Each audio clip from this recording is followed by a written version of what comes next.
আমাদের ঈদযাত্রা নিরাপদ এবং নিশ্চিতকরণ কল্পে আমাদের জেলা পুলিশের পক্ষ থেকে 650 শুধুমাত্র পুলিশ সদস্য এবং কর্মকর্তা ট্রাফিক সিস্টেম ব্যবস্থাপনার কাজে রয়েছেন।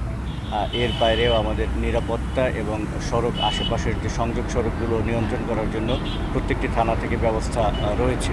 তো সব মিলে প্রায় 800-র উপরে আমাদের পুলিশ সদস্য এবং কর্মকর্তা শুধুমাত্র ট্রাফিক ব্যবস্থাপনার কাজে নিয়োজিত রয়েছেন।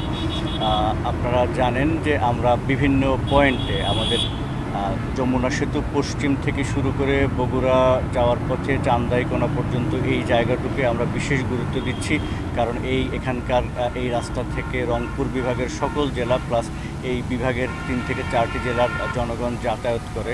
সেই ক্ষেত্রে এই রাস্তাটুকু আমাদের বিশেষভাবে গুরুত্ব দিয়ে এই রাস্তায় প্রত্যেক 4 থেকে 5 কিলোমিটার পর আমরা যে মেকানিক্সের ব্যবস্থা করেছি, একই সাথে যদি কোনো গাড়ি হঠাৎ করে বন্ধ হয়ে যায় যান্ত্রিক ত্রুটির কারণে, সেই মিস্ত্রির ব্যবস্থা আমরা করেছি। আমাদের এখানে যান্ত্রিক ত্রুটির মেরামতের জন্য গ্যালভানাইজিং মিস্ত্রি রয়েছে, তারপরে ওয়্যারিং মিস্ত্রি সব আমরা রেখেছি। আমাদের যে বিশেষ একটি সেবা, পুলিশ সেবার একটি ভ্যান রয়েছে, প্রত্যেক 4 কিলোমিটার পর একটি করে ভ্যান রয়েছে। আমাদের মোট 3টি মোবাইল ভ্যান রয়েছে, যেখানে আমাদের যান্ত্রিক সুবিধা দেওয়া, তেলের সুবিধা দেওয়া সহ বাকি যতটুকু সম্ভব আমরা দিয়ে যাচ্ছি।